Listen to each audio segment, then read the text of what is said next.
नूर जहां इख्तियार शाह का जो कैरेक्टर था वो स्टार्टिंग में बहुत ही जस्टिफाइड लग रहा था कि जी बड़ी ही अच्छी, बहुत ही ज़्यादा कॉन्फिडेंट और इंडिपेंडेंट लेडी है और बड़ी स्ट्रॉन्ग लेडी है कि इसने अपने शौहर के मरने के बाद अपने बेटे को जैसे संभाला, जिस तरह से वो कारोबार कर रही है, जिस तरह से उसने अपना एक नाम दुनिया में बनाया हुआ है, घर के काम भी खुद कर रही है, अपने बच्चों को बता रही है कि how they are important for हर।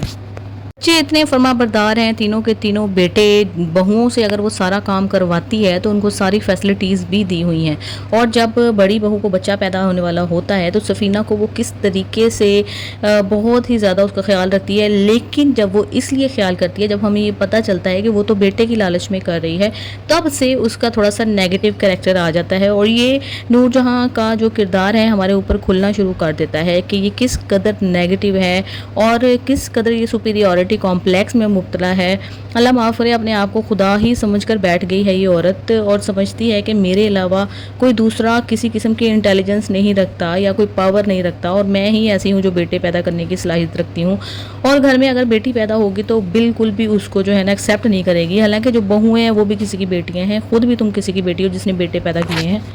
पहली बहू जो है सफ़ीना वो काफ़ी हद तक बागी हो चुकी है, इसके दिल से इसका डर तब से निकल गया, इज़्ज़त तब से करना उसने ख़त्म कर दी है जब से उसकी बेटी की डेथ हुई है। बल्कि इस माँ बेटे ने मिलकर उसकी बेटी को मारा है, हुनैद ने धक्का दिया, उसकी बच्ची फौत हो गई। सुंबुल ने अलबत्ता दूसरी स्ट्रेटजी अपनाई है। उसको पता है कि सफ़ीर मेरे साथ मौजूद नहीं है, मैं तो अकेली हूँ, और उसने बाहर जाके एक दफ़ा देख भी लिया अपनी सास की मर्ज़ी के बगैर कि उसका क्या हाल किया उसकी सास ने, किस कदर इंसल्ट की। तो सुंबुल ने सोचा कि सास जो है ना सबसे ज़्यादा ताकतवर है इस घर के अंदर, तो इसके साथ ही मिलजुल कर रहना चाहिए। तो उसने उसका दिल जीत लिया मुख्तलिफ़ किस्म की हीलो बहानों और खिदमतें करके। वो अपनी सास की गुड बुक्स में आ चुकी है। न सिर्फ ये कि घर में बल्कि उसको कारोबार के अंदर भी अहमियत दी जाती है, आते जाते हुए भी उसको साथ ले जाया जाता है ताकि वो तारीफ़ों के पुल बांधती रहे नूरजहां के, और नूरजहां के जो अंदर की जो एक सुपीरियॉरिटी वाली औरत है उसको सुकून मिलता रहे। लेकिन जो सबसे इसकी छोटी बहू है नूर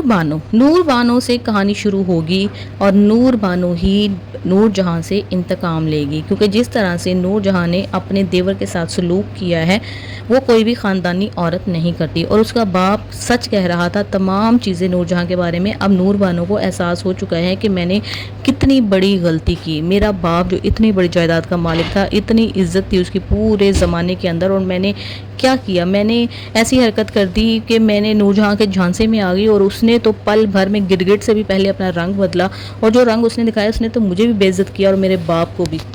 इसी दुख से जो है ना मेरा बाप मनो मट्टी तले जाकर सो गया। लेकिन मैं तो उसने अपने बाप की किसी बात को अहमियत नहीं दी थी, और नूरजहां ने उसकी जो साइडें दिखाई थी उसके बाप की कि किस तरह से उसकी माँ पर जुल्म करता रहा, वो बेचारी बच्ची थी, उसने यकीन कर लिया तमाम बातों के ऊपर, इसलिए कि उसके माँ बाप की तो वैसे भी सेपरेशन हुई हुई थी। लेकिन अब उसकी आंखें खुल चुकी हैं और इसमें इतना दम है इस लड़की में, क्योंकि वो पावर में है, उसके पास 8-9 गाँव हैं मौजूद, और इतनी ज़्यादा पैसे की पावर होने के साथ साथ उसके पास उसी ख़ानदान की पावर है, तो वो नूरजहां को अब नहीं छोड़ेगी। नूरजहां जो है ना वो एड़ियाँ रगड़ रगड़ कर मरेगी, माफिया मांगेगी सबसे, इसका अंजाम बहुत ही ज़्यादा बुरा होने वाला है।